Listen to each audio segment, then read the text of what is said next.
And continuing. So around this rhinestone, squared rhinestone, I did outside, up, center, bottom.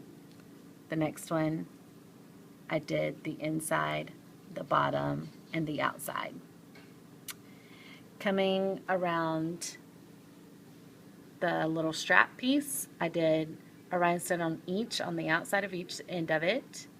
And then I did 3 pretty close rhinestones at the top. 1, 2, 3, right on top of the shoulder.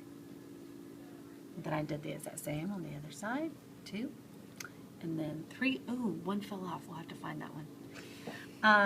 Then I came back and I placed, so you'll have this one here already and this one. So I placed one right in the center of those, and then one on the outside, right close to the seam.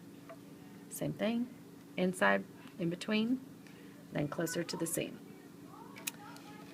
Then coming back down to the silver part, I did 2 rhinestones in between each, in between the big square rhinestones. Thank you, Katie.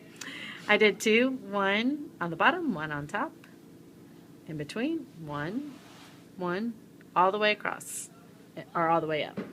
1, 1, 1, 1. So you'll have 2. Same thing, filling in between each of the big square rhinestones. So that's that. On the back, I did the exact same thing. However, I did not put rhinestones. I started at the center and did 2 on each side, then 2 and 2, and then I did not put any right here because that's kind of useless. So then right here, and then there's none right here.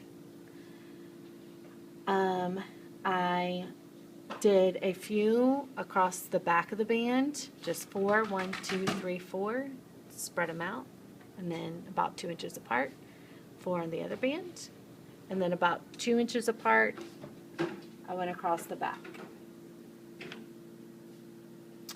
Then starting at the very tip of the skirt, or the very bottom tip of the skirt, I put a rhinestone, and then I went up about I would say that's about 3.5 inches.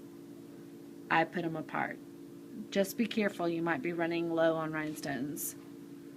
So you might want to count out and see how many you can put on each side and then space them accordingly.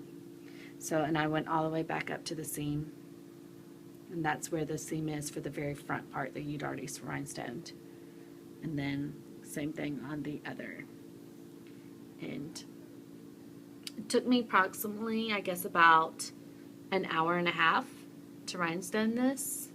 So just remember that all the big jeweled pieces need to be glued on with a hot glue gun, otherwise they will not stay. That includes all the squares and all the bigger pieces and this piece in the center. Only the round clear rhinestones need E6000. And this will be at the studio. If you want to come by and take pictures of it or look up close to it, you can come by and see it. Be here till Friday.